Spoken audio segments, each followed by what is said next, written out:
A 6-year-old girl is in the hospital after she was shot in a road rage incident last night. Police calling it inexcusable violence, hostility, and blatant disregard for human life.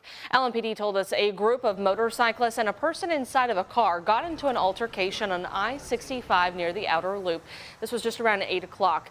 The situation continued north on the interstate until the motorcyclists opened fire on that car multiple times, hitting the girl inside. Now, radio dispatch also indicated that the car hit one of the motorcyclists. Unclear which happened first. The driver took her to Norton Children's, where she was rushed into surgery. Violence such as this, like I said, with a road rage incident, it shouldn't result to this. So it's something that's completely inexcusable. And now you have a 6-year-old little girl that's, in surgery right now, and a life-altering, situation has happened because cooler heads couldn't prevail. That's Major Mindy Vance there with LMPD. She said all parties in that shooting were accounted for, the motorcyclist as well as the driver being questioned today. We do know that LMPD's non-fatal shooting squad is taking the lead in this investigation, but no word right now on if any arrests were made. If you have any details that can help police, you are asked to call 574-LMPD or use the online portal. This story still very much developing at this hour, and as we get more of those details, including the girl's condition, we will post them on air and online at WHAS11.com.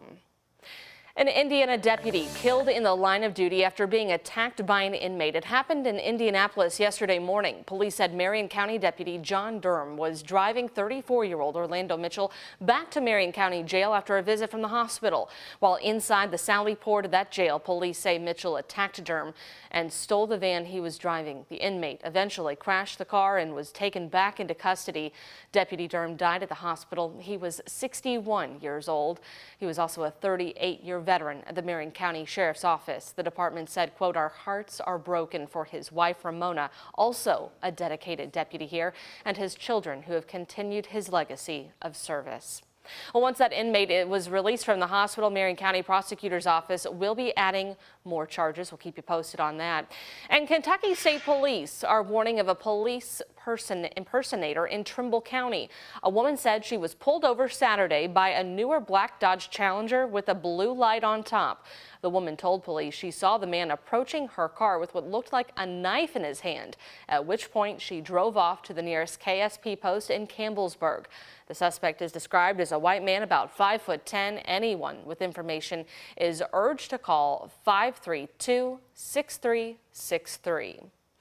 A state-of-the-art law enforcement training facility is headed to Kentucky. 1, 2, 3. That groundbreaking happened Monday for the facility, which will expand 42,000 square feet and will provide training for all of Kentucky's law enforcement agencies. The only exceptions are Bowling Green, Lexington, Louisville Metro, and KSP, because each have their own academies. It'll be called the Jody Cash Multi-Purpose Training Facility, named after the Callaway County Chief Deputy Jody Cash, who was killed in the line of duty last year. Deputy Cash was the best of the best. He represented everything that as trainees you should want to be: an incredible officer who gave in so many ways, and we will never forget his sacrifice. Construction on that facility is expected to finish in 2025. Just in time for the NFL kickoff, tailgating, and for a large part of the college football season. A busy day for Governor Andy Beshear, who gave his seal of approval yesterday, just moments after the Kentucky Horse Racing Commission approved temporary regulations on sports betting in the state. Governor Beshear says the books will be open in September, just in time for the NFL season. Our Travis Breeze and photojournalist Jessica Farley looked into how the industry plans to meet that deadline. It was a celebratory mood inside Red Mile Racetrack in Lexington today, but there was also urgency to make sure that this gets done before the start of the NFL season.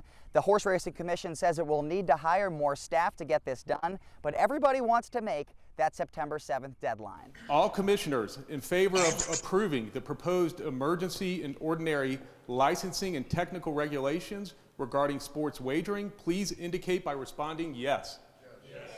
With a unanimous vote, the Kentucky Horse Racing Commission went all in to get sports betting up and running in less than 2 months. We got it done. Starting Tuesday, licensed racetracks can apply for an operator's license to have a sports book on their property or at an off-track location. There are 9 licenses to hand out because there are 9 licensed racetracks. So in that aspect, this is just an evolution. You're adding on sports wagering to the end of that. So we will pull it together, and I hope to have it in tomorrow. Shannon Cobb, the COO for Red Mile, says they will update one of their bars downstairs and turn it into a sports book. The next step after that will be applying for the online license. They have announced a partnership with Caesars because they believe the company is committed to the brick and mortar location and will try to draw people specifically to horse racing. We will integrate sports wagering throughout our property in the simulcast area and our HHR space, because we really want to integrate all these 3 products into what benefits the track and the equine industry. The online portion will open on September 28th across the state, but the KHRC will allow registration before then. Governor Beshear says it will mean roughly $23 million a year for the state. I want to see any freed up dollars going to support public education, economic development, disaster recovery, and other necessary projects. In Lexington with photojournalist Jessica Farley, I'm Travis Breeze, WHAS11 on your side. In a statement, Churchill Downs applauded the move, saying in part, "We are excited for the opportunities sports betting brings for tourism and economic development across the Commonwealth." If you are curious how much revenue Kentucky could bring in from sports betting, take a look over at Indiana. It's made more than $99 million in tax revenue since 2019. That's almost $26 million a year on average. Starting today, each of Kentucky's 9 licensed horse racing facilities can begin applying for retail sports books at their locations. Also today, 2 officials from the PGA Tour went before a Senate panel to defend its decision to end a rivalry with the Saudi-backed Live Circuit.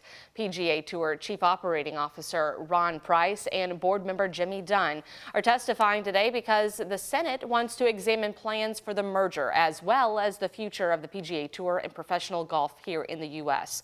Critics have accused it of being a vehicle for the country to improve its reputation as it faces criticism of its human rights record. Now to the NATO Summit in Lithuania, where President Joe Biden is hailing the landmark agreement allowing Sweden into the alliance as a historical move. This as President Zelensky is publicly criticizing the U.S. and NATO for not setting a timeline for when Ukraine can be offered membership into that same group. ABC's Faith Abube is in Washington. Welcome to you, Sauli. President Biden pumping his fist in the air as Secretary General Stoltenberg welcomes Sweden to the historic NATO summit in Lithuania. Sweden now on a clear path to becoming the 32nd member of the defensive alliance behind Finland after Turkey dropped its long-held opposition following months of negotiations. This is a historic moment. We're adding Finland and Sweden to NATO is consequential. Secretary of State Antony Blinken telling ABC News that the NATO expansion sends a clear message to Russia's Vladimir Putin, who blamed NATO's expansion into Eastern Europe as one of several reasons for the Kremlin waging war on Ukraine. Our alliance is stronger, it's more united than it's ever been. But NATO is facing increasing pressure from Ukraine regarding its possible membership into the group, after U.S. National Security Advisor Jake Sullivan refused to set a timeline for their admission. I can't put a timetable on it. I don't believe that you will see that coming out of here. That answer provoking a strong response from Ukraine's President Zelensky, who slammed the alliance on social media before arriving at the high-stakes summit, calling the lack of a time frame absurd, adding that uncertainty is weakness. President Biden's been very clear about this, and in fact the Ukrainians have too, that in the midst of a war, you're not going to take the membership step. Meantime, the Biden administration insists that the decision to send a batch of controversial cluster munitions to Ukraine will not threaten NATO unity, and that it's only a temporary decision until the U.S. and its allies ramp up production on more military weapons. It's months, but the question is how many. And President Biden is scheduled to have a one-on-one meeting with President Zelensky tomorrow at the NATO summit. It'll be their 3rd face-to-face meeting since the beginning of the year. In Washington, Faith Abube, ABC News.